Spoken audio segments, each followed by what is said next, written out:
very floor in January, the whole world witnessed a historic contest for House Speaker. I rise today to serve notice. Mr. Speaker, you are out of compliance with the agreement that allowed you to assume this role. The path forward for the House of Representatives is to either bring you into immediate total compliance or remove you pursuant to a motion to vacate the chair.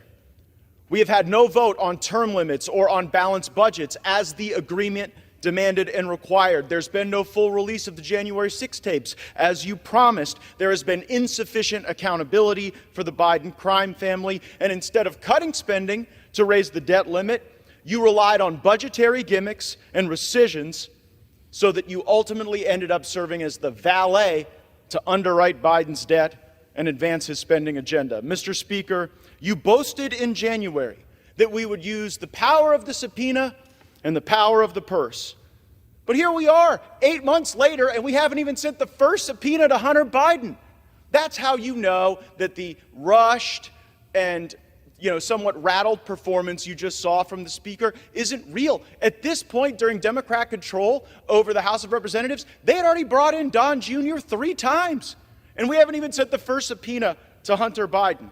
Power of the subpoena and power of the purse. Only thing the 118th Congress is known for at this point is electing Kevin McCarthy Speaker and underwriting Biden's debt. And unfortunately, there's only one of those things we can remediate at this time. Power of the purse. Our leadership right now is asking us to vote for a continuing resolution. A vote for a continuing resolution is a vote to continue the Green New Deal, a vote to continue inflationary spending, and in the most troubling of fashions, a vote for a continuing resolution is a vote to continue the election interference of Jack Smith. Mr. Speaker, we told you how to use the power of the purse. Individual, single-subject spending bills that would allow us to have specific review, programmatic analysis, and that would allow us to zero out the salaries of the bureaucrats who have broken bad, targeted President Trump, or cut sweetheart deals for Hunter Biden. September 30th is rapidly approaching, and you have not put us in a position to succeed. There is no way to pass all the individual appropriations bills now, and it's not like we didn't know when September 30th was going to show up on the calendar. I must be better, you must be better, and this House must be better, for it is the last best hope for tens of millions of Republicans. We demand real oversight against this weaponized government. Just look at the bribery. If tens of millions of dollars flowing from foreign corrupt people into the bank accounts of the Biden family wasn't enough for actual impeachment, why were we even looking? Joe Biden deserves impeachment for converting the vice presidency into an ATM machine for virtually his entire family. We all see it. We all know it. Now, moments ago, Speaker McCarthy endorsed an impeachment inquiry.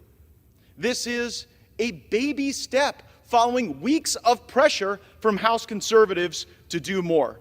We must move faster. Now, I will concede that the votes I have called for will likely fail: term limits, balanced budgets, maybe even impeachment.